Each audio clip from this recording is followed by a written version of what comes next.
Praise lord. ఈరోజు నేను మీతో మాట చెప్పాలనుకుంటున్నాను. అదేంటి అంటే, దేవుడు వాగ్దానం చేశాడు కదా, ఆయనను నమ్మండి. అవును, ఈ లోకంలో చాలామంది లోకంలో ఉన్న చాలా విషయాల్ని బ్లైండ్గా నమ్మడానికి ముందుకు వెళ్తారు, కానీ దేవుడు మాటలను మాత్రం నమ్మడానికి సందేహిస్తారు. ఈరోజు మీలో ఎవరైనా అలా ఉంటే దేవుడు మీతోనే చెప్తున్నాడు, నన్ను నమ్మండి, నేను కార్యం చేస్తాను. నేను మాట ఇచ్చాను కదా, నేను మాట ఇచ్చి తప్పేవాడిని కాదు. అవును, దేవుడు తాను మాటిస్తే అందులో ఒక సున్నా అయినా పొల్లైనా సరే తప్పుకోదు. అది ఖచ్చితంగా జరుగుతుంది. ఎందుకంటే వాగ్దానం ఇచ్చిన దేవుడు నమ్మదగినవాడు.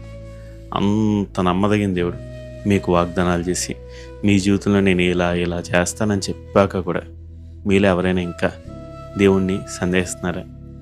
దేవా, ఇది ఎందుకు జరగడం లేదో, ఇది జరగదేమో అనుకుంటున్నారా? అయితే ఏమనండి, ఈరోజు దేవుడు మీతోనే మాట్లాడుతుంది. మీరు దేవుణ్ణి నమ్మరు.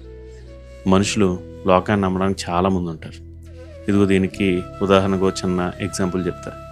అదేంటి అంటే, 1986 సంవత్సరంలో అమెరికా దేశం గోల్డ్ కాయిన్స్ రిలీజ్ చేసింది. ఇదిగో ఆ గోల్డ్ కాయిన్స్ 22 క్యారెట్స్ గోల్డ్తో చేయబడినవి. దాని మీద అమెరికా ముద్ర ఉంటుంది. దాంతో దాన్ని కొనుక్కోవడానికి చాలామంది వ్యాపారులు ఎగబడ్డారు. ఎందుకంటే వాళ్ళకి తెలుసు, అమెరికా గవర్నమెంట్ దాని మీద ముద్ర వేసింది కాబట్టి అవి చాలా నమ్మదగినవి. అమెరికా గవర్నమెంట్ వాగ్దానం చేసింది, ఇవి నమ్మదగినవి.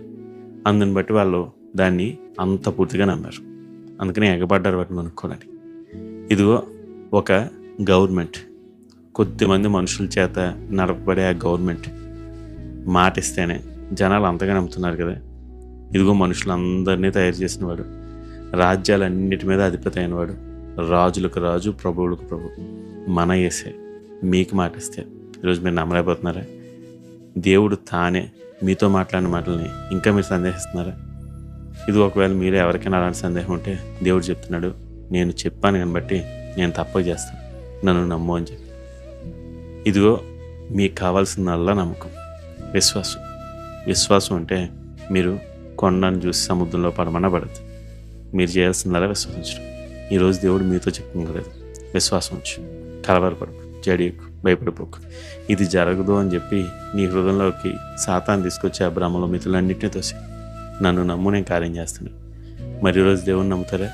దేవుడిచ్చిన ప్రతి వాగ్దానాన్ని స్వతంత్రించుకుంటారా? నమ్మి చూడండి, అద్భుతాలు చూస్తారు. God bless you. Have a blessed day.